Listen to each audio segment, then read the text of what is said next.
अर्थ एक Indian drama है। ये कहानी एक लव ट्रायंगल है। जब एक औरत अपने मान सम्मान के ऊपर एक आदमी को ईश्वर का दर्जा देती है, तब हाड़ मांस से बने उस मामूली से इंसान को इस बात का गुमान होने लगता है जैसे वो सच में खुदा का अवतार हो और जो चाहे अपनी पत्नी की किस्मत का फैसला कर सकता है। पर क्या एक औरत जो अपने पति के लिए सब कुछ कुर्बान करने को तैयार रहती है, उसकी दगाबाजी को भी माफ कर सकती है?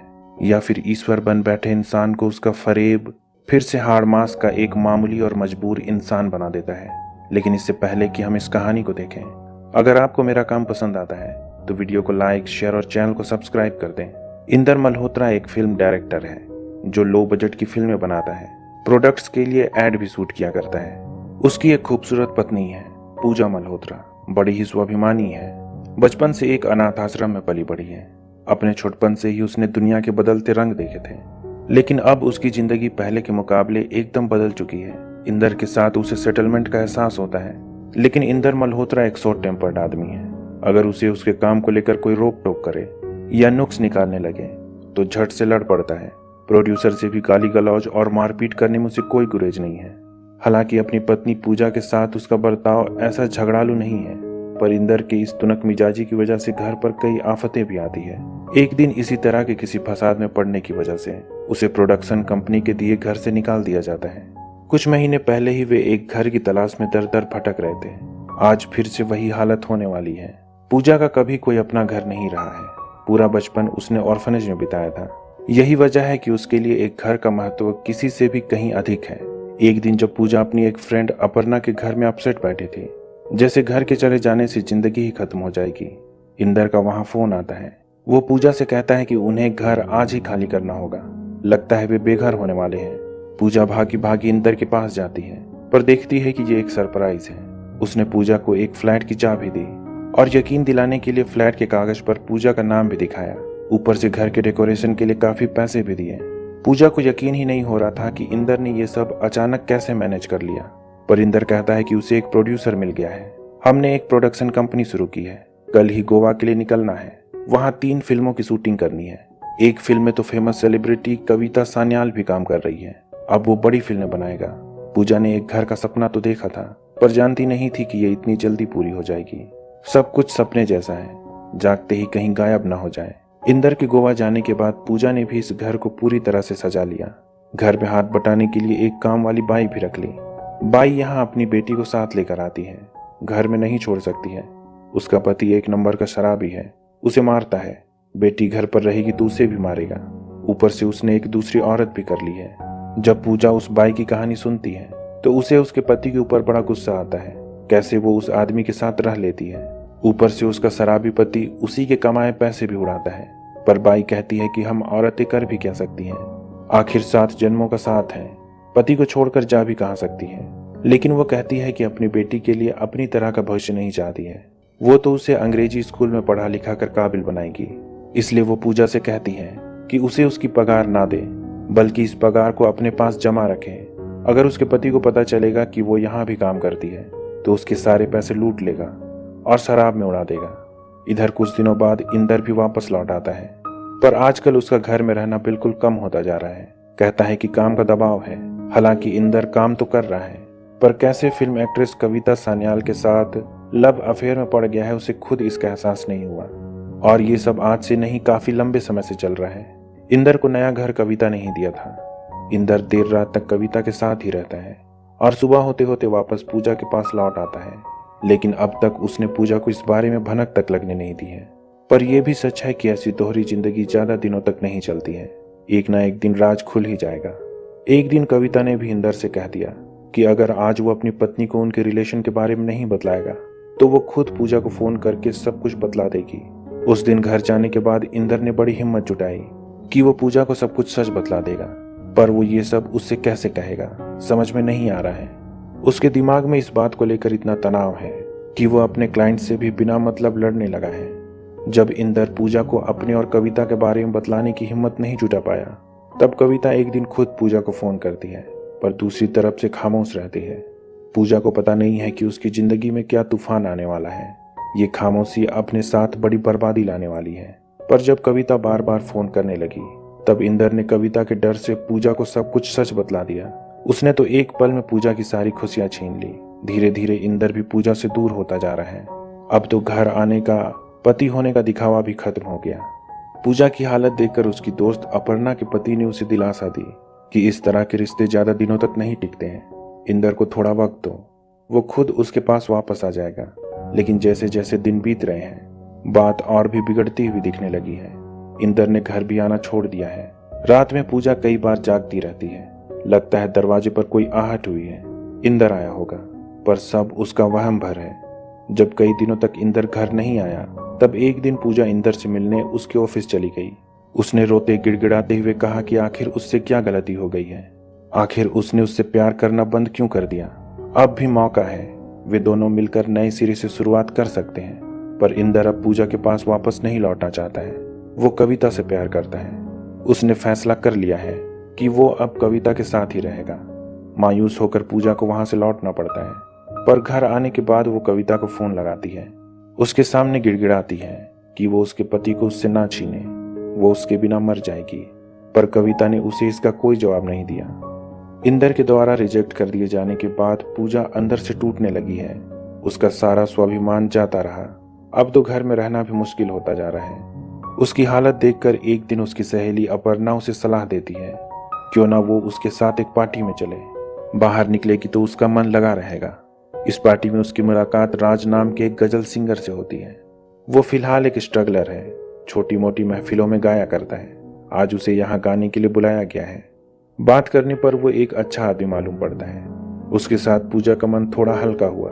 पर थोड़ी देर में यहाँ इंदर और कविता दोनों आते हैं। उन दोनों को साथ देखकर उसका मन और भी उदास हो गया।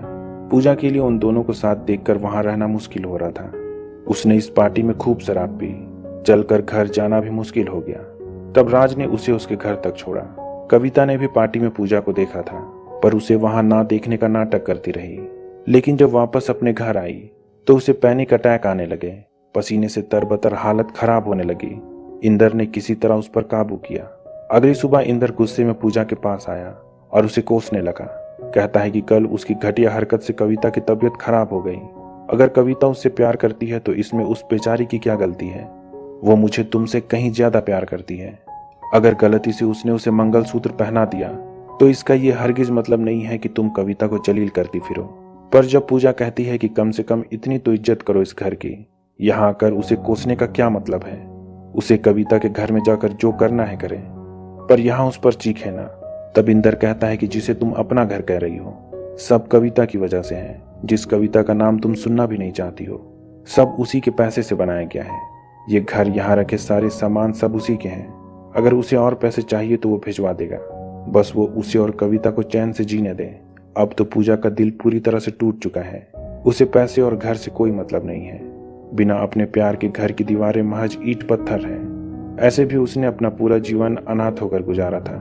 कहने के लिए तो तब भी कोई अपना घर नहीं था, और ना ही अब है। उसने इंदर का घर छोड़ दिया, सारे सामान वहीं रहने दिए। केवल कुछ पैसे जो उसके खाते में पहले से जमा थे साथ लेकर घर से चली गई। उसने जाते जाते कविता को एक नोट भी लिखा कि अगर वो उसे घर और पैसे देकर अपना गिल्ट कुछ कम करना चाहती है तो ये वो हरगिज नहीं होने देगी। आजकल पूजा एक लॉज में रहती है, लेकिन यहाँ रहने के लिए उसे कोई ना कोई काम करना होगा। उसकी रूममेट उसे काम दिलाने के बहाने एक आदमी से मिलवाती है, पर उस आदमी ने उसके साथ जबरदस्ती करने की कोशिश की।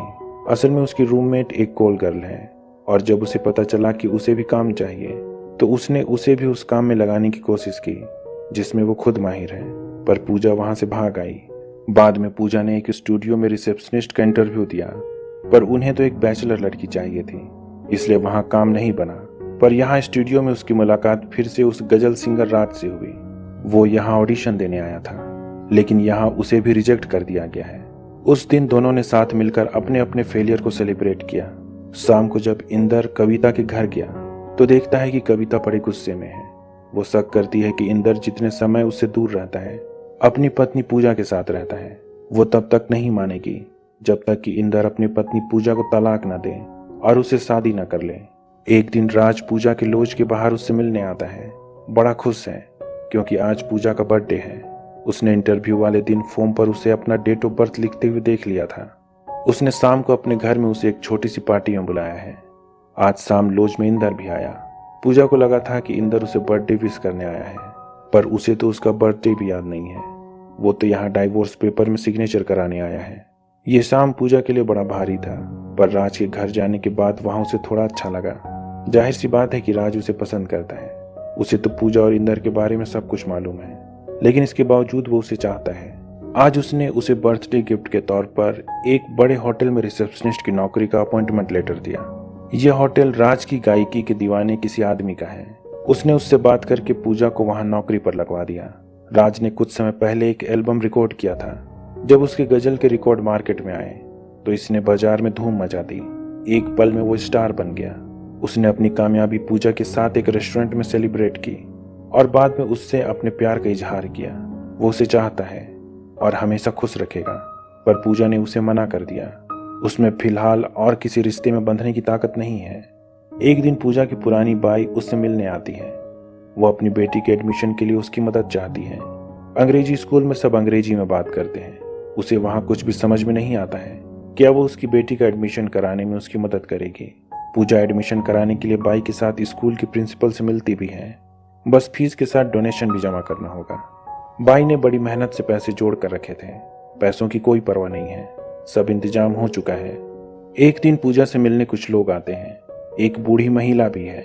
ये कविता की माँ है। साथ में कविता का डॉक्टर भी है। वे उसे ये बतलाने आए हैं कि कविता की मानसिक हालत ठीक नहीं है। उसे स्किज़ोफ्रेनिया नाम की दिमागी बीमारी है। कंडीशन दिन ब दिन सीवियर होती जा रही है। उसके पति इंदर को उसे छीनने के बाद कविता बड़ी गिल्ट में जी रही है। हर वक्त उसी के बारे में सोचती है। हमेशा परेशान रहने लगी है। उसे जरा भी चैन नहीं है। अगर पूजा एक बार उससे मिल ले और कह दे कि उसने उसे माफ कर दिया, तब शायद उसे सुकून हो जाए। हालांकि उन्हें पूजा से उम्मीद कम ही है कि वो कोई मदद करेगी। कविता अगर मर जाए तो इसमें उसका ही भला होगा, पर इसके बावजूद वो कविता से मिलने जाती है। वो देख सकती है कि सच में कविता की दिमागी हालत ठीक नहीं है। वो कहती है कि वो हर रोज उसके घर में आकर रोया करती है और बड़ी होशियारी से ऐसा रोती है कि केवल उसे ही उसका रोना सुनाई पड़ता है। फिर जानबूझकर अपना मंगलसूत्र तोड़कर फर्श पर फेंक देती है ताकि उसके छोटे छोटे दाने उसके पैरों में चुभ जाएं। मुझसे अब और बर्दाश्त नहीं होता है। मैंने जानबूझकर तुम्हारा बुरा कभी नहीं चाहा। मैं इंदर को चाहती थी, तुम्हारे पति को नहीं। तब पूजा कहती है कि उसने उसे दोषी कभी नहीं समझा और अब कभी भी उसे नहीं सताएगी, यहाँ कभी नहीं आएगी। अगले दिन जब पूजा अपने काम पर होती है, उसे फोन आता है कि पुलिस स्टेशन बुलाया जा रहा है। पूजा को समझ में नहीं आता है कि आखिर बात क्या है। वहां जाने पर उसे पता चलता है कि उसकी बाई ने अपने पति की चाकू मारकर हत्या कर दी है। उसने बाई के जमा किए पैसे जो वो अपनी बेटी के एडमिशन के लिए जमा कर रही थी, शराब के नशे में उड़ा दिए थे। बाई इस बात से इतनी गुस्साई हुई थी कि उसने उसे चाकू मारकर मार ही डाला। उसने अपनी बेटी के लिए एक बेहतर भविष्य देखा था।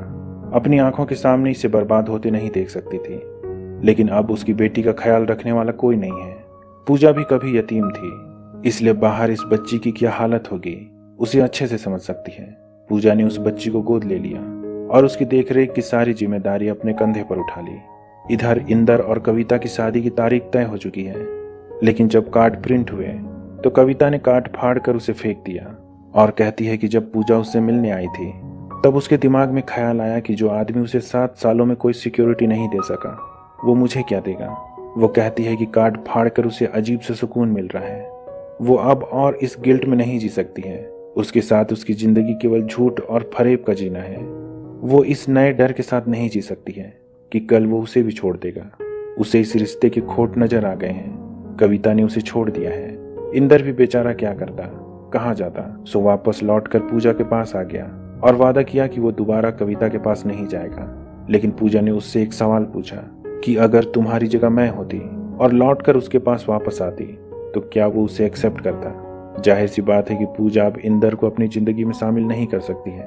वो अपनी बाकी की जिंदगी अकेले उस बच्ची का ख्याल रखते हुए बिताना चाहती है। यही उसका पर्पस है। ये कहानी दिखलाती है कि धोखे का प्यार लंबा नहीं चलता है। इसका अंत अचानक से कब हो जाएगा कहा नहीं जा सकता है। इसलिए उस रिश्ते की कदर करनी चाहिए जिसमें प्यार बहता हो। भूल कर भी दगाबाजी करना खुद के पैरों पर कुल्हाड़ी मारने जैसा है।